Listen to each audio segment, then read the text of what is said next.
जी। Hello. अच्छा साहिब जी।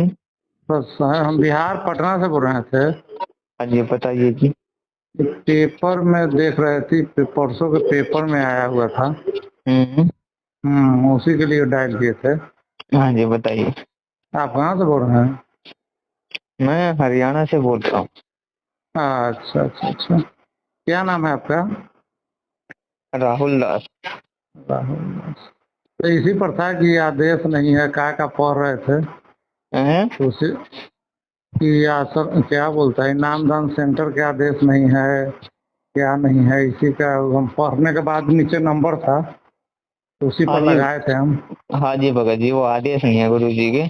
हम्म। नाम दीक्षा देने का कोई आदेश नहीं है। जैसे नामदान केंद्र खोलने का कोई आदेश नहीं है। आश्रम खोलने का कोई इस आदेश बात को नहीं। पुख्ता कैसे कर सकते हैं आप? पुख्ता दास के पास प्रमाण है। प्रमाण है? ये आपका व्हाट्सएप नंबर है? जी। आपका व्हाट्सएप नंबर है नहीं? सगुना मोर।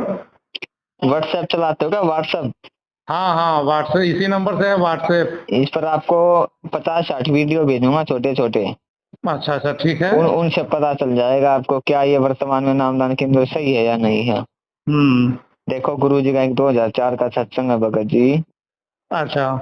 जिसमें गुरु जी ने बोला है ये जो जगह जगह पे आश्रम खोल के बैठ जाते हैं ना, हम्म। ये संतों के काम नहीं है। ना, ये तो एकदम नहीं है। संतों के काम है एक आश्रम खोल लिए, उसमें हम्म। प्यार प्रेम से रहे। तो भगत हम्म। जी 1994 से लेके 2014 तक परमात्मा अपने वचन पे रहे। ना तो हम्म। परमात्मा दोगली बात करते हैं ना झूठ बोलते हैं। परमात्मा ना, ने एक आश्रम के सिवा दूसरा आश्रम कभी खोला क्या? नहीं खोला ना। ना खोले थे। कौन सा खोला बताओ? बताते हैं। बैतूल खुलने वाला था, जिसमें इतना करौथा कांड हो गया 100 एकड़ आपने में। अच्छा। सुनिए ना। अच्छा आपने अच्छा गुरु जी के आश्रम। मुख से आज तक सुना? हाँ। कहाँ सुना? दिखाओ मेरे को, वीडियो भेज दो, वो मान जाऊंगा मैं आपको। अच्छा, उससे पहले हम्म। दौलतपुर रोड में एक छोटा आश्रम था, तो अरे उससे भगत जी वो तो बरवाला आए बंद थे। हो गया था ना। बंद हो गया था ना हाँ। वो तो। ना, सुनिए ना, मेरी बात को पहले सुन लीजिए। हम भी हाँ 12 में नाम जान लिए हैं, हम ही उसी टॉपिक पर हैं। हाँ बताइए। जैसे एक करौथा में था, हम्म। तो करौथा कांड हो गया तो सरकार के अधीन हुआ, फिर पोजीशन मिला, फिर विवाद हुआ, चलते रहा, आज भी चल रहा है, या पोजीशन मिला अरे हुआ है, भाई ठीक है। साहब वो बंद होने के बाद ही तो खुला था। वैसे तो हाँ एक तो, ही आश्रम में थे। हाँ सुनिए ना, उससे उसके बाद वहां से चले गए दौलतपुर रोड में, जब वो आश्रम बंद हुआ था। हम्म। और दौलतपुर रोड से जैसे जनसंख्या बढ़ा तो बड़वाला में बना। अरे भाई साहब तो आश्रम तो एक ही रहा ना। आप समझ हम्म। नहीं रहे हो अभी भी मैं क्या कह रहा हूँ। जी जी। एक ही आश्रम रहा नहीं रहा, या दो दो हम्म। खोल रखे थे। हम्म। संगति एक में आती थी या नहीं आती थी? हाँ हाँ। तो एक ही तो हुआ बड़े भाई। हाँ। हुआ ना। हम्म। अगर आश्रम जगह जगह पे आज ये 9-10 आश्रम खुल गए और 550 नामदान केंद्र खुल गए, अगर ये पूरा परमात्मा वर्ल्ड ने में। खोलने होते तो भगत जी क्या 2014 से पहले नहीं खोल सकते थे? परमात्मा जगह जगह पे इतनी दूर दूर से हम्म। भगत आते थे वहां पे, हम्म। क्या तब नहीं खोल सकते थे भगत जी? परमात्मा नहीं खोले ना। हम्म। परमात्मा अपने वचन पे रहते हैं भगत जी। अच्छा, तो ये जो था करौथा वाला, करौथा हम्म। करें, बैतूल वाला जो आश्रम था 50-60 एकड़ में बन रहा था, अच्छा। वो तो निगरानी में था। निगरानी में हो या ना हो, आप ये बता दो आपने आज तक 2014 का भी ये मानो 2014 के भी 11 महीने चले गए थे तब जाके गुरुजी जेल में गए ना। हम्म। तो आपने किस सत्संग में गुरुजी के मुख से सुना कि बैतूल आश्रम मेरे आदेश से बन रहा? आप ये बता दो मुझे, ना, एक इस भी पर तो दिखा। चर्चा नहीं किए थे, मगर भक्त आता था उधर से। भगत जब आश्रम में आता था ना, हम्म। वही लोग बोलता था। अच्छा हाँ, कि वहाँ आश्रम बन रहा है गुरु जी का। तो एक बात बताओ भगत जी, हम्म। भगत तो 650 साल पहले ये भी बोल रहे थे कि गुरुजी गणिका के साथ बैठे हैं, हम्म। गुरुजी शराब पी रहे हैं, हम्म। गुरुजी तो गंदे काम करने लग गए। तो आप भक्तों हम्म। की सुन के चलोगे क्या? नहीं। आप भक्तों की सुन के चलोगे, आपने भगवान की हम्म। सुन के चलोगे? हम्म। है भगत जी, थोड़ा विचार धर्म। करो इस बात पे आप। हम्म। दूसरा, जब 2014 में गुरुजी जेल में गए हम्म। तो क्या बोल के गए थे गुरुजी जेल में? पूरी हम्म। दुनिया के सामने सुना था आपने हम्म। कि ये राष्ट्रीय समाज सेवा समिति मेरी नहीं है हम्म। और ना ही मैंने समिति बनाई है, और इन इस समिति ने मुझे रोक के रखा था ना ही मैंने कोई कमांडो बनाई और मैं छिपा रहा, नहीं तो मुझे मार देते। सुना था ये इंटरव्यू? जी। सुना था ना? अरे मैं भाई आज साहब, तक आज यही जांच करते रह गया कि कमांडो कौन था। जितना भी भगत मेरा अच्छा नौजवान उन भाई सबसे हम साहब, पूछे एक बात कि सुनिए। कमांडो कौन था, आज तक वो सब कमांडो नहीं पे भी आए, बताया। कमांडो पे भी आएंगे, एक बात सुनिए पहले मेरी। हम्म। हम्म। तो बड़े भाई, राष्ट्रीय समाज सेवा समिति वही तो समिति है जो आज 550 से ज्यादा नामदान केंद्र खोले बैठी है और 9-10 हम्म। आश्रम है। राष्ट्रीय हम्म। समाज सेवा समिति का ही दूसरा नाम सतलोक आश्रम मैनेजमेंट है। हम्म। तो भगत जी, जिनको परमात्मा ने 2014 में रिजेक्ट कर दिया, हम्म। तो आज परमात्मा को कैसे आदेश दे देंगे? एक बात बताओ, भगवान में कोई हम्म। दोष हो सकता भगत जी? नहीं। गुरु में कोई दोष नहीं हो सकता ना। हम्म। गुरु अगर आज जेल में है भगत जी, तो ये तो है नहीं अपनी गलतियों के कारण है, अपने दोषों के कारण है ना? नहीं है ना? तो आज भगत जी अगर गुरु जी जेल में है, तो इन समिति वालों के कारण ही तो जेल में है, इनके उल्टे कर्म कुकर्मों के कारण है। ये आश्रम में सारे माता बहनों के साथ उल्टे कुकर्म करते थे, भक्तों को ये वहां भी जो है पिटाई कर देते थे, भक्तों को गालियां देते थे, ये भक्तों पे अपनी चौधर चलाते थे। तो भगत जी आज ये वही तो लोग है जो नामदान केंद्र खोल के बैठे हैं जगह जगह पे। तो बताइए भगत जी, इन जैसे कुपात्र लोगों को परमात्मा कैसे वो आदेश दे देगा?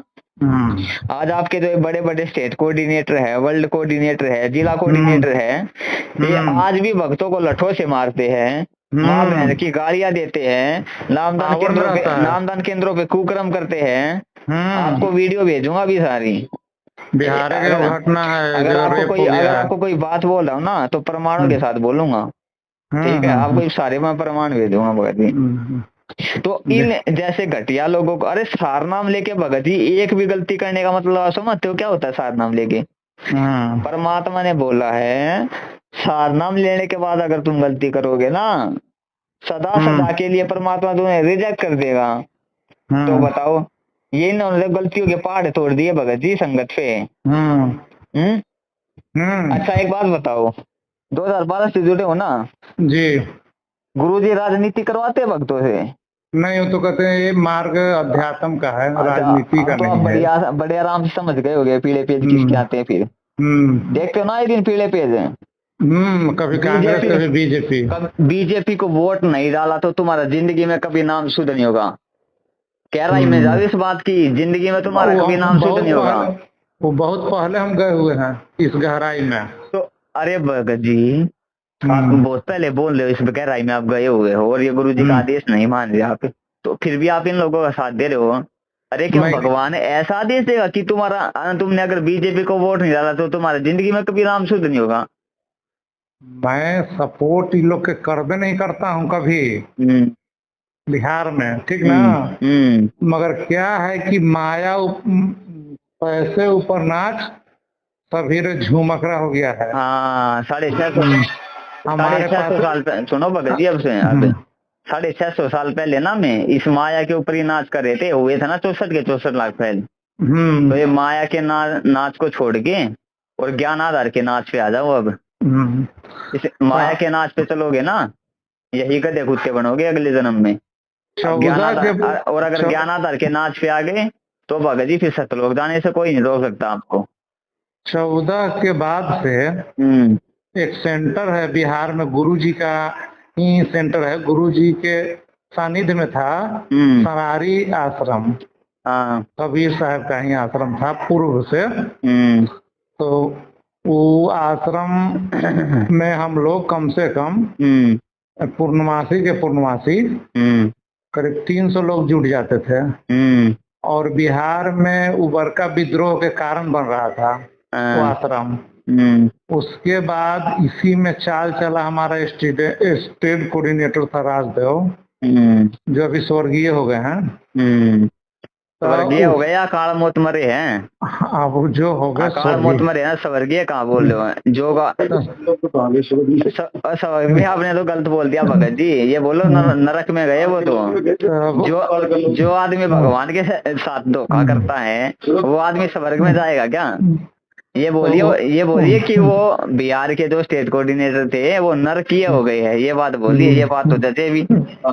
बताओ, भगवान के साथ धोखा कर रहा है और वो स्वर्ग में जाएगा?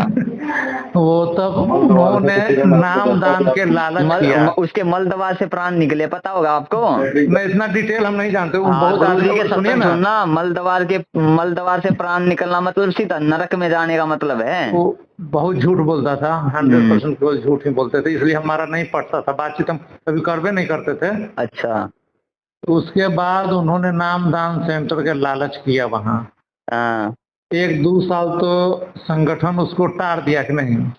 उसके बाद वहाँ नाम दान सेंटर खुला। सबसे पहले तो गया में खुला था, उसके बाद सरारी में। तो उसको खुलने के बाद जैसे ही पैसा आना हुआ, विवाद और टीम बनना स्टार्ट हो गया। अच्छा। ए ग्रुप, बी ग्रुप। अच्छा। उस पर आधिपत्य के लिए। अच्छा। उसके बाद घमासान हुआ वहाँ। आज जब पैसे, अब हम लोग समझ गए वहाँ क्योंकि मामला यहाँ तो पैसे के लिए गड़बड़ा रहा है। तो जो स्वच्छ आदमी था, जिसको न चौधरी बनना था, न पद देना था, न पैसा कमाना था, न किसी को पद चाहिए था, जो पैसा नहीं का चाहिए था, वो आदमी सब न्यूट्रल होकर साइड हो गया। और जिसको जिसको ये सब की आवश्यकता था वहाँ बना रहा, रुपया भी आ रहा था, रोज तो बरस ही रहा था रुपया ना, सेंटर पर रुपया बरसता है और उसी में कमीशन के हिसाब किताब रहता है, लोगों को कितना में कितना देना लेना है, कितना वहाँ सेंट्रल को पहुँचाना है। उसके बाद ऐसा एक समय आया कि वो नामदान सेंटर भी खत्म करवा दिया था, राजनीति में लड़ते लड़ते। अब कम से कम हमारे पास 100 ऐसे आदमी है बिहार में जिन्होंने इस सब से तौबा कर लिया है। सब पुराना भगत है, नया नहीं है। सब पुराना भगत, 11, 12, 13 के लोग भगत है, 10 के। तो बड़े भाई, अब आप मेरे को एक बात बताओ, इन लोगों ने ये जो काम किया भगवान के साथ, ये गंदी देश दुनिया में राजनीति तो छोड़े, इन्होंने भगवान के मार्ग में राजनीति की है। राजनीति से कम है क्या ये? पूर्णतः राजनीति है भगत जी। तो अब ये सतलोक जाने के काम है या नरक में, घोर नरक जिसको बोलते हैं ना, कीड़ों वाला नरक है, उसमें जाने के काम है ये। तो भगत जी अब आप विचार कर सकते हो कि किसके आश्रम से, किसके आदेश से आश्रम खुले हैं, किसके आदेश से नामदान केंद्र खुले? एक बात बताओ बड़े भाई, भगवान गुंडों की सीबीआई जांच करवाने के आदेश देगा क्या अपने भक्तों को? गुंडों की सीबीआई जांच 2019 में आनंदपाल नाम का एक गैंगस्टर मरा, बहुत बड़ा गैंगस्टर था राजस्थान, पता होगा आपको? हजारों भक्तों को उसकी सीबीआई जांच में बैठाया। अरे गुंडे की सीबीआई जांच में और भक्तों को बैठाया भाई साहब, उनका समर्थन दिलवाया वहां पे कि आनंदपाल गैंगस्टर की सीबीआई जांच करो, ये नारे लगाए उन्होंने, आनंदपाल की सीबीआई जांच करो, ये करो, वो निर्दोष था, ये तो भक्तों से बताओ है भगत जी, बताइए। ये बताओ, अब खाली भगत जी वो गुरुद्रोही नहीं होता जो अपने गुरु की निंदा चुगली करे और अपने गुरु का नाम बदनाम करे, वो भी गुरुद्रोही होता है, जिसके कारण है, जिसके उल्टे कुकर्मों के कारण भगत जी उसका गुरु देश और दुनिया में बदनाम हो। हुआ या नहीं हुआ? हुआ। तो अब बताओ भगत जी, संगत गुरुद्रोही होती जा रही है, नहीं होती जा रही है? संगत दम मूर्ख हो गई है, कोई ज्ञान से उसको लेना देना नहीं है, सिर्फ रिश्वतखोरी के चल रहा है। रिश्वतखोरी मतलब क्या? सतनाम दे दीजिए, सारनाम दे दीजिए, बैकडोर से हम पार हो गए। देखो आपके सतनाम और सारनाम पे ही आते हैं। देखो गुरुजी क्या बोलते हैं भगत जी, ना तो तुमने सतनाम मेरे सिवा किसी को बताना, अपने गुरु के सिवा, ना तुमने सारनाम बताना है। जब सतनाम या सारनाम खंड होता है, यानी किसी की मर्यादा टूट जाती है, या जब ये नाम लेने जाते हैं उनसे क्या बोला जाता है, तुम्हें जब नाम लेके वो बाहर आते हैं सेंटर से, वहां पर एक आदमी खड़ा रहता है आश्रम में, चौकीदार जिसको बोलते हैं, वो आते ही हर भगत से पूछता है कि तुम्हें क्या मंत्र मिला है, मंत्र बताओ। अब गुरुजी क्या बोलते हैं भगत जी, अगर तुमने ये किसी को मंत्र बताया अपना, तो ये समझ लेना वो तुम्हारा गुरु हो गया। आप तो सत्संग सुनते हैं, अच्छे से पता होगा आपको इस बात का। तो अब ये बताओ वो उनके गुरु हो गए या नहीं हो गए, वो सबकी मर्यादा टूट रही है नहीं टूट रही है वहां पे? गुरुजी के कार्य वो उनके गुरु बन गए। वो जो वहां पे बाहर खड़े रहते हैं, ये जो है सेवादार, वो उनके गुरु हो गए या नहीं हो गए भक्तों के? अब दूसरा देखो भगत जी, गुरु जी क्या बोलते हैं, जीव हमारी जाति है, मानव धर्म हमारा, हिंदू मुस्लिम सिख ईसाई धर्म नहीं कोई नारा, ठीक है। अब ये बताओ फिर वो जाटों को आंदोलन किसने दिलवाया भगत जी? परमात्मा दोगली बात करेगा या झूठी बात करेगा भगत जी? परमात्मा एक जाति विशेष को क्यों आंदोलन दिलवाएगा? क्या क्या परमात्मा भगत जी इतना समर्थ नहीं है कि उन जाटों को कोई नौकरी लगवा सके या कुछ नहीं करवा सके, जो क्यों अगर उनको आंदोलन नहीं मिला तो भूखे मर जाएंगे? क्या परमात्मा समर्थ नहीं है भगत जी? जो परमात्मा हाथी को भगत जी बिना कुछ करे खाने को दे रहा मन, वो परमात्मा उनको नहीं दे सकता क्या शरण में लेने के बाद में? दे सकता है। तो भगत जी ये गुरु जी का आदेश कहाँ से हो गया? और उसी जाट आंदोलन में 11 लाख रुपए चंदा दिया गया। अभी आपको वीडियो भेजूंगा 50 जाट, एक भी बात झूठी नहीं है, सारी बातों के प्रमाणों के साथ बोल ली है।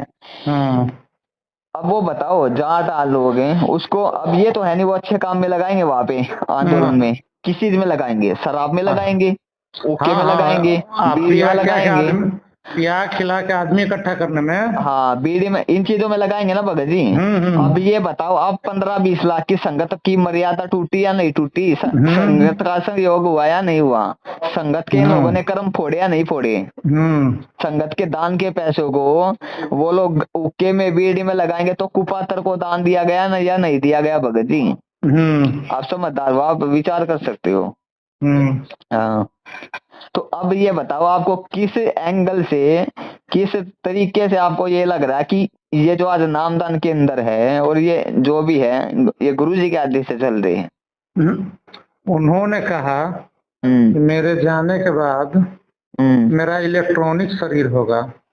गुरु जी ने क्या बोला भगत जी सारनाम के विषय में? सारनाम इस दास के जाने के बाद डीवीडी से दिया जाएगा बोला है ना। आज क्या हो रहा है भगत जी? आज तो खुला हो रहा है। आज 1000 500 भक्तों को, 200 भक्तों को इकट्ठा बैग रख के सारनाम दिया जा रहा है। जब गुरुजी 2014 तक आश्रम में रहते, गुरुजी कैसे सारनाम देते थे? एक एक भगत को अलग अलग बैठा के सारनाम देते थे ना, बिल्कुल एक एक भगत को देते थे। ये नहीं कि 2 भक्तों को इकट्ठे बैठे के सारनाम देंगे, एक एक भगत को देते थे। तो आज क्या हो रहा है भगत जी? 1000 भक्तों को इकट्ठे बैठा के सारनाम दिया जा रहा है। गुरु जी ने क्या बताया? अगर तुम पति पत्नी भी हो ना और तुम्हें सारनाम मिला है, तुमने आपस में भी जिक्र नहीं करना है कि गुरु जी ने मुझे ये मंत्र दिया है, नहीं तो बोला ना भगत जी गुरु जी ने, तो वहां पर 1000 भक्तों ने आपस में वो सारनाम सुना या नहीं सुना? कहाँ से काम करेगा उनका सारनाम है भगत जी? अच्छा एक बार और हम बता देते हैं। ये तो बोले गुरु जी की पूरा दुनिया में जाएगा, ये मतलब पूरा दुनिया एक होगा। अच्छा तो देखो भगत जी इनके उल्टे कुकर्मों को देखते हुए आपको लगता है ऐसे ऐसे गुरु जी का ज्ञान पूरी दुनिया में जाएगा ना? तो ये होना जरूरी था, नहीं होता तो कितना वो भगत के भेष में बैठा हुआ था, छटाएगा कैसे? परमात्मा ने भगत जी इस गंदी संगत से अपने आप को दूर करना था। परमात्मा ने अपने परिवार का असली चेहरा संगत के सामने लाना था, इसलिए परमात्मा ने आज ऐसे किया। परमात्मा ने 2009 में बोल दिया था कि जो मेरे इस दास के 4 संतान है, 4 संतान थी बोला गुरुजी ने, 2 लड़के और 2 लड़की। और मुझे पता है अगर मैं उनके पास रहता तो मेरी कितनी खातिरदारी करते। बहुत अच्छे से पता है मुझे क्या उनका नेचर है, क्या उनका स्वभाव है। बताओ गुरुजी ये शब्द है आज अगर अपने बेटा बेटी के लिए बोल रहे हैं भगत जी, 2009 में ही बोल रहे हैं, तो अब आप जान सकते हो भगत जी परमात्मा के प्रति क्या व्यवहार होगा। आगे बात को बढ़ाया उन्होंने कि हम परमात्मा के मार्ग में लग गए। अब जब हमारे कितने बाल बच्चे हो गए, जब ये करोथा कांड हुआ था, गुरुजी का लड़का था जो, उसका पता क्या स्टेटमेंट आया था आपको? वीरेंद्र, हाँ वीरेंद्र, उसका स्टेटमेंट पता आपको क्या आया था? नहीं अखबार में आया था। अखबार वाले ने उससे पूछा कि आपका इस जो है कांड के प्रति जो है क्या वो विचार है? वीरेंद्र ने बोला इस बुढ़े ने तो हमारा जीवन बर्बाद कर दिया। गुरुजी के बारे में वो पढ़ा अभी भी मेरे पास स्टेटमेंट अखबार का, इस बुढ़े ने तो हमारा जीवन बर्बाद कर दिया। भेज दीजिएगा। अभी 8 दिन पहले 4 दिन पहले इस नामदान सेंटर के खिलाफ में हम लोग मीटिंग किए हैं, ठीक ना? तो जितना है ये सब व्हाट्सएप कर दीजिएगा। तो मैं आपको वीडियो भेजूंगा भगत जी, बहुत सारे जितने आपके संपर्क में भगत है सबको वो वीडियो भेजो भगत जी, सबको जगाओ। देखो अच्छा वर्तमान में ना भगत जी एक बारी बात सुनो पे यार, वर्तमान में ना ये ज्ञान गंगा बांटने से परमात्मा का मिशन आगे नहीं बढ़ेगा, ना ही परमात्मा ज्ञान गंगा बांटने से खुश होगा। अगर परमात्मा वर्तमान में किसी चीज से खुश होगा ना, तो इस चीज से खुश होगा कि मेरे बच्चे मेरे सत्संग रूपी आदेशों पे चल रहे हैं। झूठे ये जो झूठे आदेश बताते हैं इन पे नहीं, मेरे बच्चों को सच और झूठ का सही निर्णय करना आ गया है। मेरे बच्चों को नीर और खीर का निबेरा करना आ गया है। कहे कबीर सोए जन मेरा, नीर खीर का करे निबेरा, कि वही मेरा बच्चा है असली जो दूध को पानी से अलग कर देगा। ये देख लेगा कि ये मेरे गुरुजी का आदेश है। गुरुजी का आदेश कैसे पता चलता भगत जी? गुरुजी के सत्संगों से मेल करके। गुरुजी के सत्संग में तो गुरुजी बोलते हैं कि राजनीति भगत के लिए जहर के समान है। राजनीति और 36 का भगत का, राजनीति का और भगत का 36 का आंकड़ा है। राजनीति संत के भगत के लिए सबसे हानिकारक चीज है। और वो संत नहीं जो संत होकर इन राजनेताओं के पीछे फिरते हैं। ये गुरुजी के भगत जी आदेश है राजनीति के बारे में बताओ। तो वो परमात्मा कैसे राजनीति करने का आदेश दे देगा भगत जी?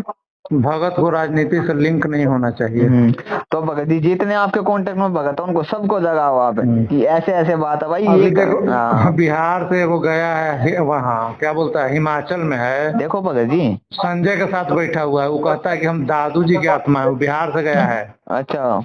और वो तो संजय अपने कहवे करता है वो नानक जी की आत्मा वो तो है गुरुद्रोही भगत जी जो गुरु बन के बैठ गया उसको। तो एक बिहार से गया हुआ है वो कहेगा कि हम दादू जी की आत्मा है। आज ताजा ताजा हिमाचल में ही गया है संजय, ये पवन, ये भी हिमाचल में ही जाके बैठा हुआ है। पवन? अच्छा। किसने बोला पवन? किसने बोला पवन हिमाचल में जाके बैठा हुआ है?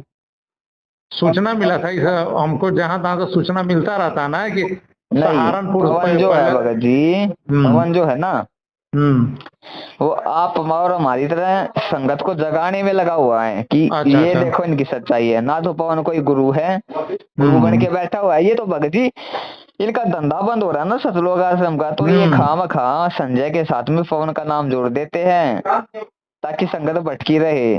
पवन जो है, पवन तो गुरु को भगवान सिद्ध करने में लगा हुआ है। संत रामपाल जी को कबीर भगवान सिद्ध करने में लगा हुआ है। प्रमाण दिखाता रहता है, देखो गुरु जी अपने भगवान है, गुरु जी भगवान है। 8 सितंबर को कहाँ मना रहे हैं? 8 सितंबर डाला है कहीं नहीं भगत जी, घर घर में मना रहे हैं। क्योंकि देखो जितने घरों में गुरुदेव को भोग लगेगा उतना ही दुनिया का अच्छा वातावरण बढ़ेगा, उतने ही परमात्मा प्रसन्न होंगे। इसलिए जो 8 सितंबर का प्रोग्राम है वो घरों घर हर घर में मनाया जाएगा, घरों घरों में।